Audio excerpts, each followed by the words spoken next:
I'm going to walk you through the Ableton Live integration for the Akai MPK Mini IV. I'm going to take you through the initial setup for the preferences in Ableton Live and show you how the Ableton integration of this controller can actually help your workflow in Ableton Live. Let's get into it. So with Ableton Live Lite open and our MPK connected, let's first take a look at Live's settings. I also want to note that I'm using a Mac. This process is nearly identical on Windows. So in the settings, we're going to want to find link, tempo, and MIDI, and then we're going to take a look at this MIDI section right here. We'll want to find the MPK Mini IV under Control Surfaces, and for input and output, let's select DAW port. This will be labeled port 2 on Windows. Below that, we have our input and output ports. Now, some of this will have been automatically assigned, but when I look at the MPK Mini, I want to make sure that the MIDI port or port 1 is checked in the track column, as well as port 2, our DAW input. Let's make sure we check off the track box for that input port as well. If ports 3 and 4 or plugin port or software port are automatically checked, let's make sure to uncheck them. Finally, under output ports, let's find port 2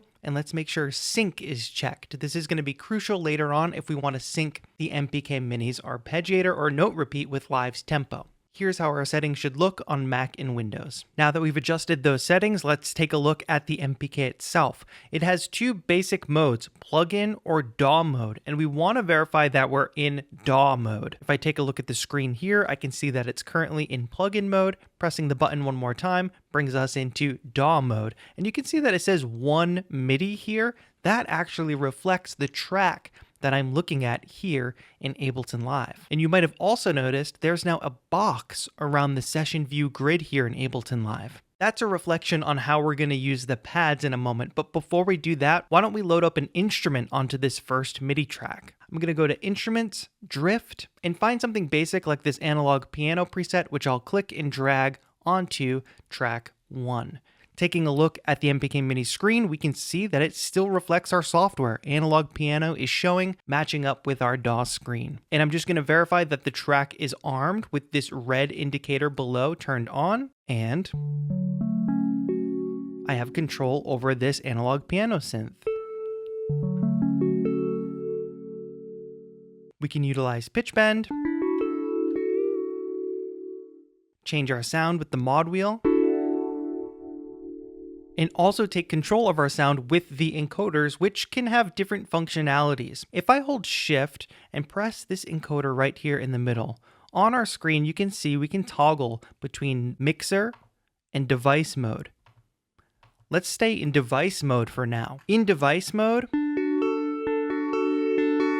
I get control over the macro controls here on this analog piano preset in Ableton Live.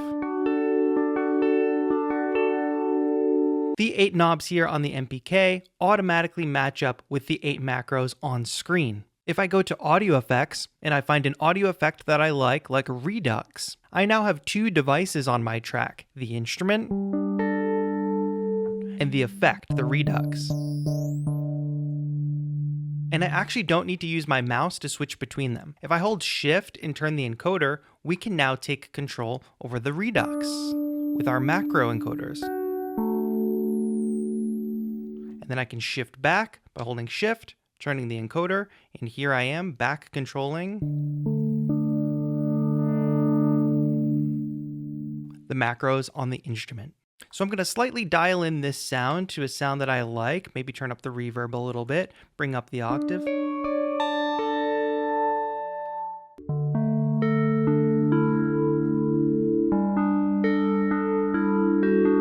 So now I've used the macros to sort of dial in a sound that I like. But before we move on to talking about the other use of these encoders, let's record a simple loop. I have a sense of the tempo that I want to play at in my head, so what I'm going to do is use the tap tempo button on the MPK to just tap out the tempo that I'm feeling. So we can see that that's reflected in the DAW now, 95.34. That's fine. Let's round it off to an even 95. And now I want to listen to the metronome, so I'm going to hold Shift and press the metronome key. Listen to the metronome. And with a sense of that timing, that's where I want it. I'll stop the project for now. Let's record a loop. We can utilize the record button right here on the MPK Mini to record a new clip in Ableton Live. So now I'll press record and let's record.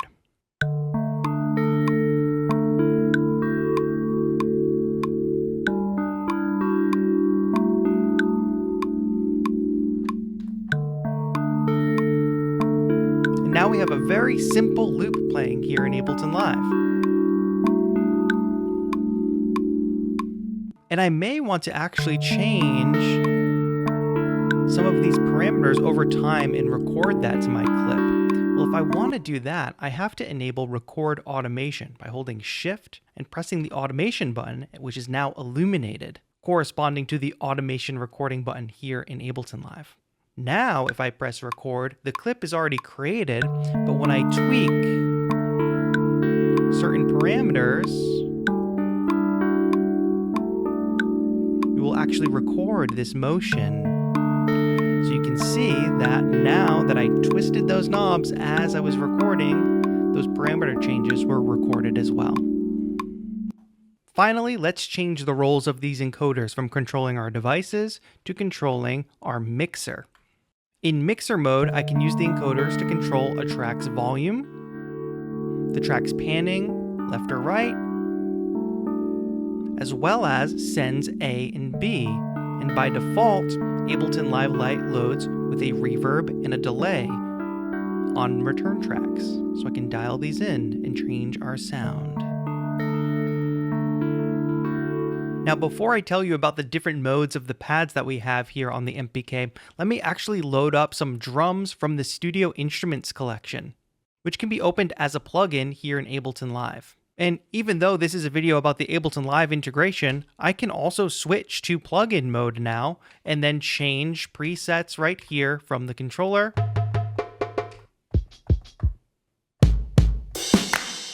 Until I find a kit that I like.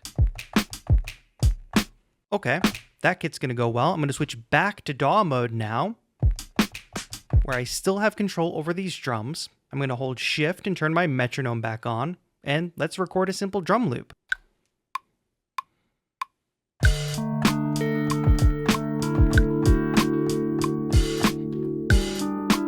Now, I recorded this drum loop and it's not perfect. Sometimes you do want your drums to be generally rhythmically human and kind of off the grid. Other times you want them to be quantized in place. And we actually have the ability to turn on and off record quantize right from the MPK controller. If I hold Shift, I can enable record quantize, which is a setting within Ableton Live. And if I go to the edit menu here, I can go to record quantization and I can see that the current interval it's set to is 16th notes. So with record quantization turned on, it will automatically quantize everything I play to a 16th note grid. So I've just deleted that clip that I recorded, and let's try recording again with record quantize on.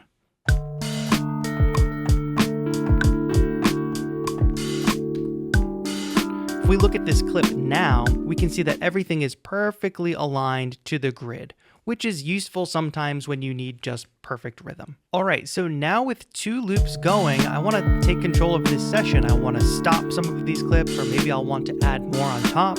We have different pad modes for these uses. So to change pad modes, right now we're in notes mode, where we're able to play our pads to play drums. But if I hold Shift and I press pad 3, now I'm in a mode where I can arm track. So we can see that the drum track is currently armed, track 2. If I go to track 1, I've armed the synth again. The top row of pads allows us to stop a clip on a given track. So if I want to stop the drums, just press the green pad. If I want to stop the synth, same deal. But what if I want to launch those clips again? Let's hold Shift and press pad 2. This gives us a reflection of live session view so that we can actually launch clips. You can actually see that the pad here is orange and the other pad is yellow, reflecting the clips in Ableton Live. So I can go ahead and launch our drums, which will become green once it's playing. And then I can launch our synth. Now from here, since the drum track is not armed, I can actually use the pad below this playing clip to stop the clip. But something to notice is that pad 1 is illuminated red because track 1 is armed. So that means I can record new ideas into this clip slot. Let's try recording a clip now. 2, 4, 1, 2, ready, go. Just play some straight chords to give us a little bit of contrast.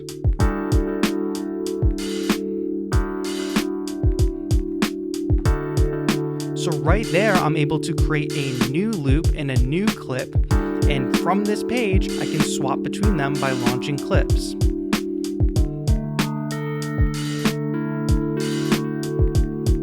Let's move over to the other mode. Let's arm the drums again.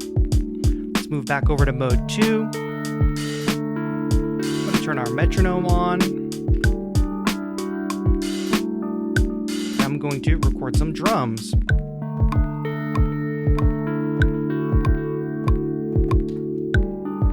So I've had to do a little bit of a quick move there, swapping between the different modes, but as you can see, I'm able to create these new clips on the fly. Let's view that again.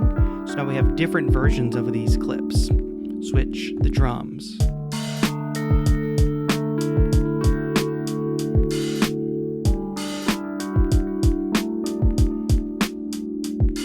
Now, an important note here, notice that the orange box in Ableton Live is kind of giving us a showing of what we're able to control with the MPK, but there are 2 more rows of clips that we can actually control. And actually, while we're in DAW control mode, I can use this center encoder to scroll between scenes, which are the horizontal rows of clips in Ableton Live. So actually, if I navigate to scene 2 using the encoder, and I press the encoder, it will actually launch scene 2.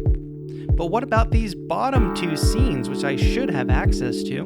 Well, don't forget that our pads have banks A and B. A will be our top 2 scenes, B will be our bottom 2 scenes. Just to demonstrate that, let's go ahead and move these clips that we've created down into scene 4. Now we'll see 2 playing clips here in bank B, but if I switch back to bank A, I have our 2 original clips that are in that top row, that top scene. Let's launch those.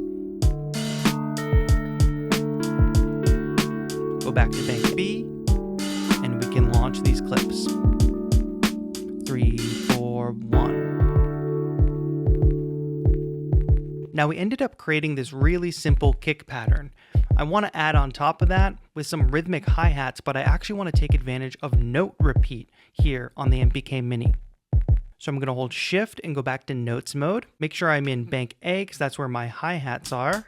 And then turn on note repeat.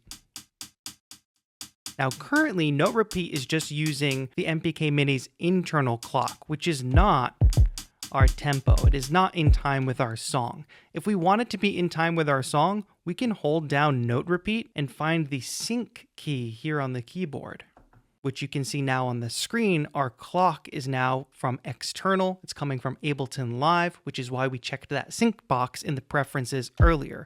So now with the clock playing, I'm playing 8th notes, but what if I want to play 16ths? Same principle as engaging the sync, hold a note repeat, and let's change it to 16th notes.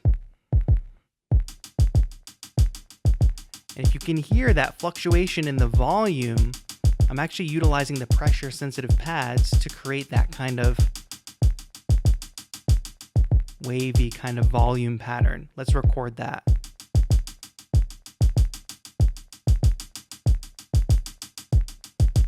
Now that's recorded on top.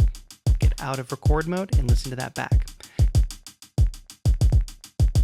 Now it's worth noting that now that I've stopped playback with note repeat still on, if I hold down a pad, I'm not getting any sound. But if I turn note repeat off, I'm getting sound again.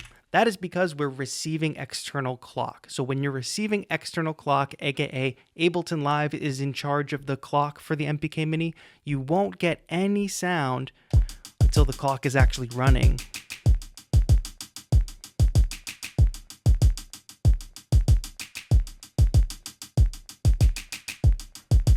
All right, I like that.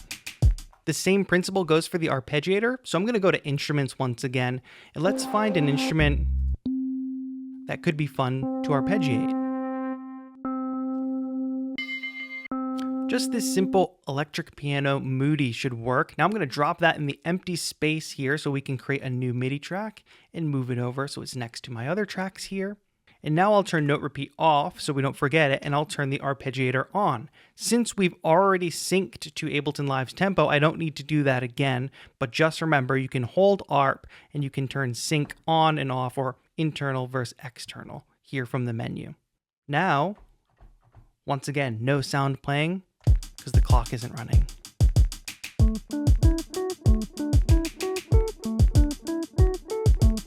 Hold ARP. Let's change that to 16th notes. Let's change the order of the ARP to down. Let's add octaves to our ARP.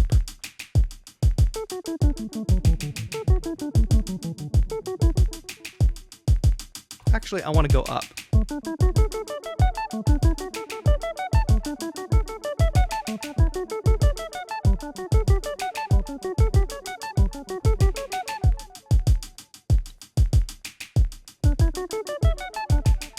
And I'm realizing I want to change this filter, so let's make sure we are in device mode.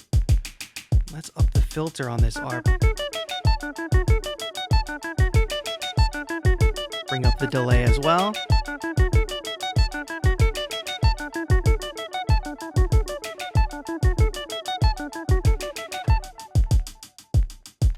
Switching to my clip launch mode so I can launch clips and play along.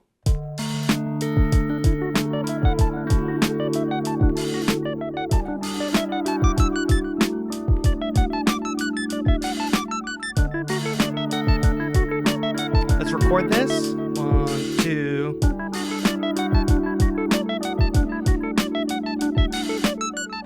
I didn't really like that octave change at the end, actually, so I've stopped everything. But we do have an undo button here, but let's pay close attention to how it works. So as I was recording that arpeggiation, a lot of actions were being taken in Ableton Live, right? And if I click down here and look at the clip view, I can see the notes that I recorded. So we have to tap undo for as many times as like an action occurred in Ableton Live, essentially. So it recorded and looped, then it entered more notes, then it entered another bar of notes. So we just continuously hit undo until that clip is gone. And we can start recording a new one.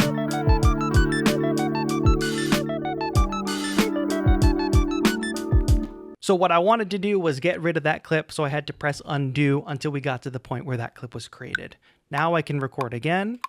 It's really simple. Record. Turn ARP off. That's fine. Switch to mixer view now. That's a little too loud in my opinion.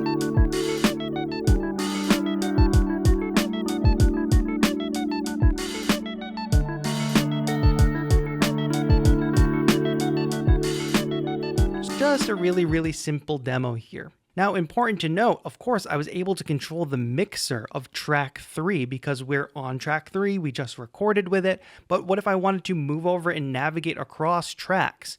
That's what this plus and minus button is for here. We can easily navigate between our tracks, which will give us control over the mixer functions of the track we have selected. Now, I won't be submitting this track for your Grammy consideration anytime soon, but hopefully you can see through this very simple demo how we can take control over Ableton Live with our MPK Mini IV. Now, real quick, there's one more feature I want to show which has to do with arrangement view in Ableton Live. If I grab these 3 loops that I've just made and I press tab and I come over to the arrangement view, this might be a more familiar environment for those of you that are used to working on a timeline-based DAW. But here I have these loop brackets, which is really helpful if you're working on a loop in a song because you want to just work on this section, this first 4 bars. You can toggle loop on and off right here in the transport controls, which is very useful if you're working in arrangement view. All of these features should allow you to stay in the flow and easily create music without having to deal so much with, controlling the computer with a mouse and getting finicky with the controls. It's all right from your controller. Find out more about the Akai MPK Mini IV at the links down in the description. That's all for now. My name is Taetro with Akai. Have a good one.